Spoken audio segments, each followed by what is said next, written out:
안녕하세요. 오늘 저는 정영도 선생님 스튜디오에 왔는데요. 마침 이곳에 오니까 제가 과거에 국민현대미술관 근무할 때 남양주에 살았고요. 아유. 남양주 이런 추억이라고 아까 갑자기 또 생각이 나고 맞아요.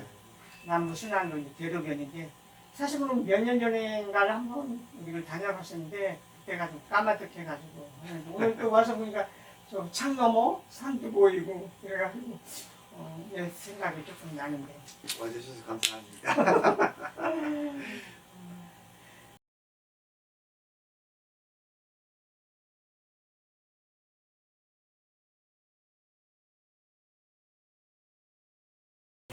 근데 일단 여기 남현동을 말씀을 해주시니까 저기 저 뒤에 관악산이 보이시죠? 네.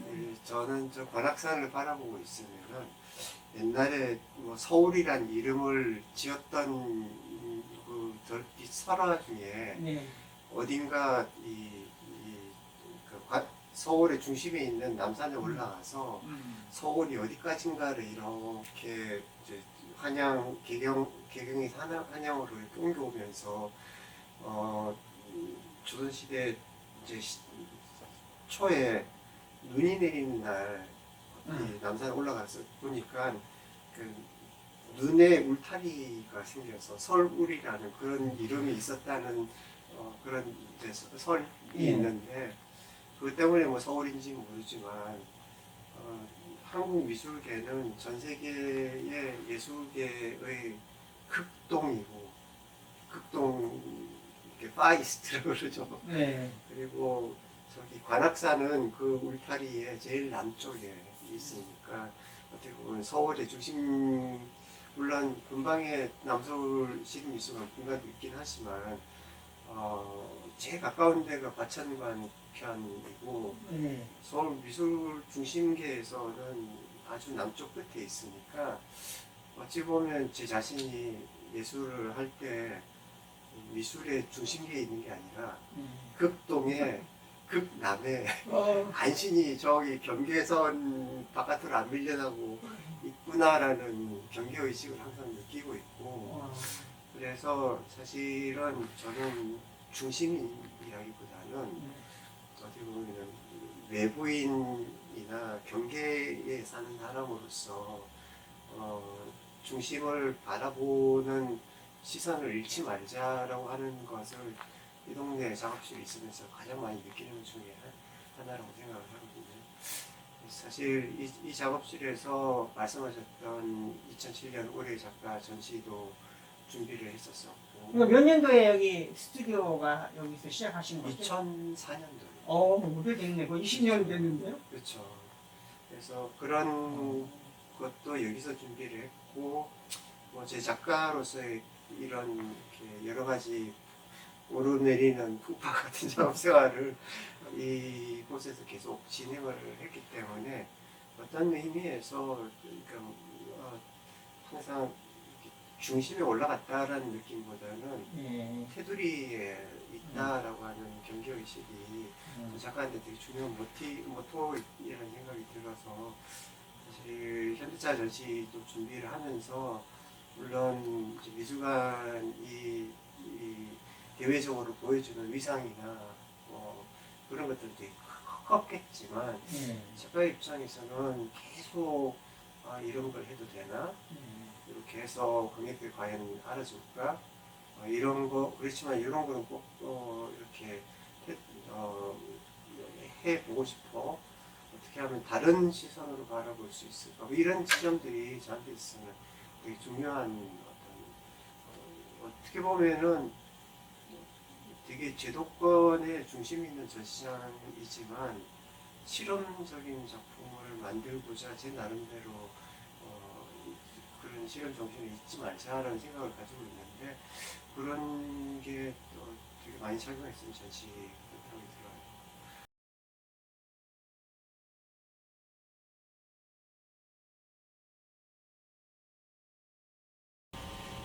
그 작품 자체는 나름대로 그 시간을 공유하지 않으면 이해할 수 없는 그런 구조를 가지고 있잖아요.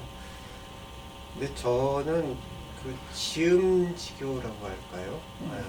어떤 이 과거에 옛날 이 중국에서 그 소리를 알다라는 것이 친구란 뜻이고, 그게 어떻게 보면은 백아라고 하는 가야금 연주자와 종직이라고 하는 그 친구가 백아가 연주하면은 모든 걸 다 알아듣는 완벽한 관객이죠. 그러니까 그 관객이 죽고 나니까 더 이상 내가 가야금 연주할 이유가 없다라고 해서 백아절현 뭐 이런 것이 어찌 보면은 좋은 친구란 뜻이기도 하지만, 예술에 있어서는 이렇게 되게 완벽한 관계인 거죠. 그러니까 근데 사실 현대에서 대부분의 인터넷이 발전되고 공유라는 것이 실제 우리가 오프라인의 전시와 온라인의 뭐 이런 식으로 얘기하듯이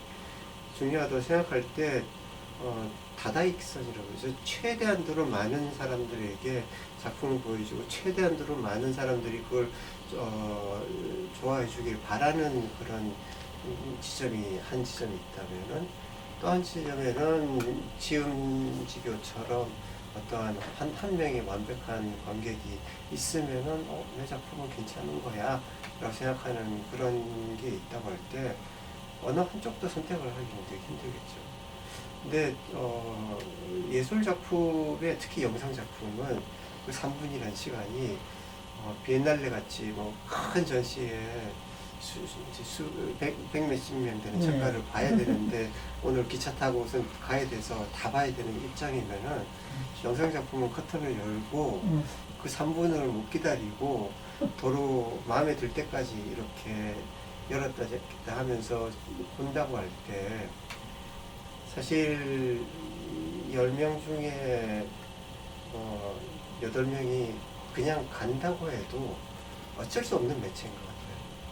영상이 그런 첫 3분을 잡기 위해서 막 그렇게 튀어야 되는지 그런 것도 잘 모르겠고, 근데 어찌됐든 흥미로운 것은 영상 작품은 2명 정도는 그래도 커튼을 열고 들어와서 앉아서 관람을 시작할 때, 그때 비로소 어떻게 보면 그 지음지교처럼 선별의 과정을 겪게 된다고 할까. 그러니까 관람객도 물론 내가 오늘 무슨 작품에 시간 들여서 봐야 될지를 선택을 하겠지만, 영상 작품도 그 스쳐 지나가는 수십 명의 사람 중에 한 2명 들어와서 앉아서 끝까지 다 보게 만드는 것은 어떻게 보면 관객을 선별한다고 그럴까요? 작품이?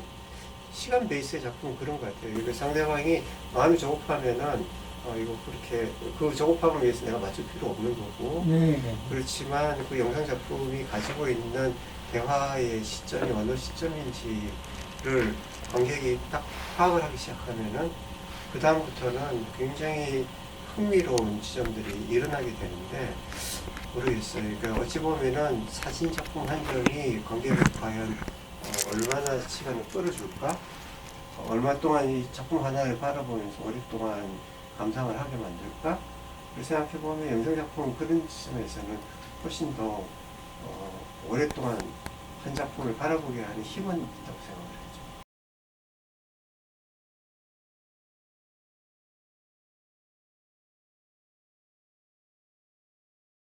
하죠. 여기 동네 버스 정류장 이름이 되게 재밌어요.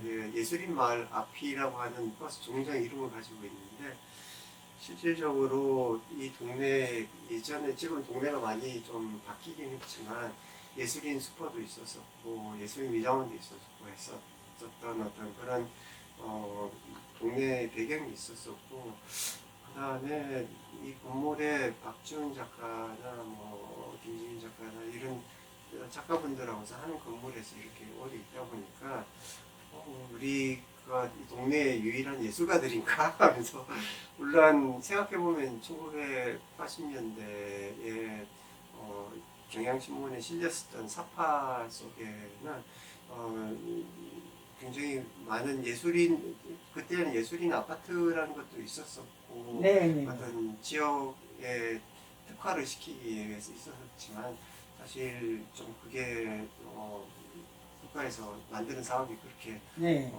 원활히 되지는 않았고 동네 이름만 남아 있으니까 저희가 예술가들이 좀 더 모여서 우리끼리 스튜디오 공동체 같은 걸 만들어 볼까라는 네. 생각에 약간 2012년 정도부터 작가들이 이제 모여 지내다 보니까 이 같은 건물 안에 13분의 작가분들이 지금 작업을 하고 계시죠. 네. 숫자가 생각보다 상당히 많은데요.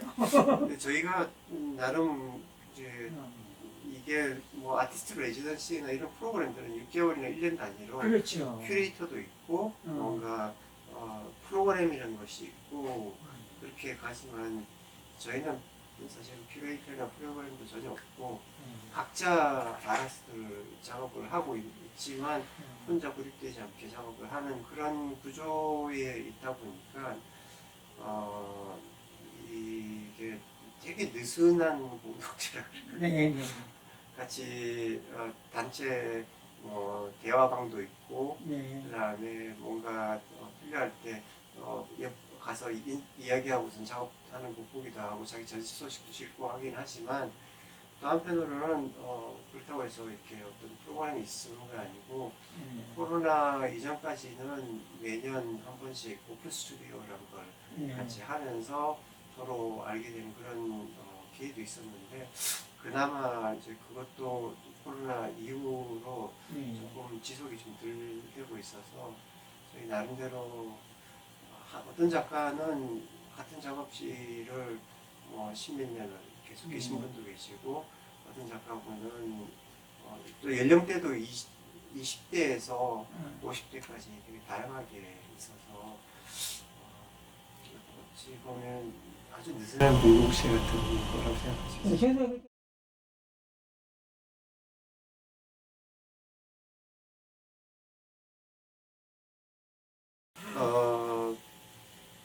작가가 가장 애착을 가지는 부분은 지금 내가 만든 작품, 그것은 지금 앞으로 만들 작품 쪽에 포커스를 되게 맞춰서 달려가서 내 이전 작품이 어땠는지 뭐 이런 것들이 스스로 영향을 받고 있으면 이건 어쩔 수 없잖아요. 내 몸에서 나왔으니까 어쩔 수 없는 거지만 또 한편으로는 영향을 받고 싶지 않다.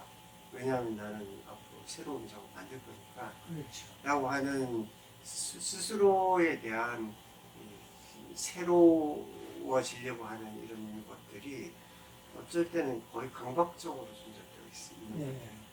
그러다 보니까 계속 앞을 향해서 달려가는데 어느 순간에 제 주변에 누군가가 저희 작업의 초창기부터 그동안의 긴 맥을 누군가 잡아주면은 그걸 볼 때마다 깜짝 놀라요. 놀라면서 동시에 나에게 맥이란 게 있었구나 라는 것도 이런 식의 연결 이제 제 머릿속에서 내 과거작들에 대한 생각과 그걸 어떻게 짚어주느냐에 따라서 굉장히 달라지는구나. 근데 그것이 내가 생각하기에 바르게 짚어준다 하면 참 좋겠는데 어떤 지점에서는 이게 있는 그대로에서 작가 스스로가 관리 안 하면은 누군가가 대신 관리해 줄 사람이 없는 거고 그러다 보니까 사람들한테 보여줄 수 있는 면은 결국 대중한테는 이렇게 보이겠구나를 생각을 하고 나니까 내 스스로가 그것쯤에 되게 반성을 많이 하게 되고 항상 매년 연말이면 하는 반성이긴 하지만 올해는 내가 모든 작업을 해왔고 이걸 어떻게 관리를 해야 되나에 대한 스스로에 대한 부분도 있고 지난 몇 년 동안의 걸 다시 이렇게 둘러보면서 작가로서의 어떤 자기 작품 세계에 대한 것을 바라보는데 아카이브만큼 중요한 게 없다는 것을 매번 느끼면서 또 잘 못했 못한 거에 대한 반성을 하고 뭐 그런 거라 생각합니다.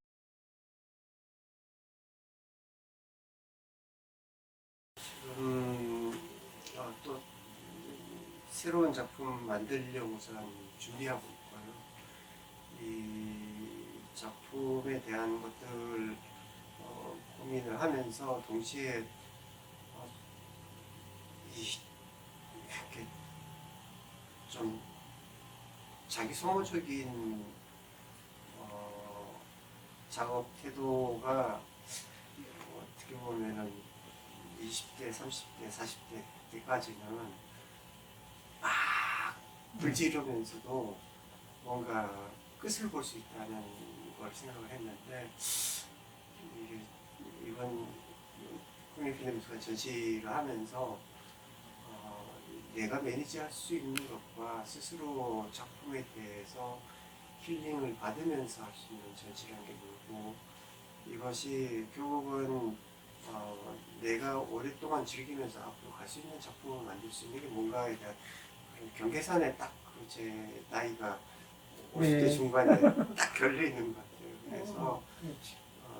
막 소모적으로 작품을 만들면은 아마도 이걸 지속적으로 뭔가를 해내는 에너지가 떨어져 버리면은 안 될 것 같은 생각도 들고 동시에 어떤 나 만드는 사람과 작품을 보는 사람이 어떻게 동시에 힐링을 받을 수 있는지에 대한 그런 거를 좀 다음 작업의 목표로 삼고자 하는 지점도 있고 그리고 뭐 그 이외에 뭐 여러 가지 전시들 기획된 것들을 좀 하나씩 하나씩 차근차근 하고 있는데 뭐 이렇게 많이 뭔가를 이렇게 빵 하겠다기보다는 네.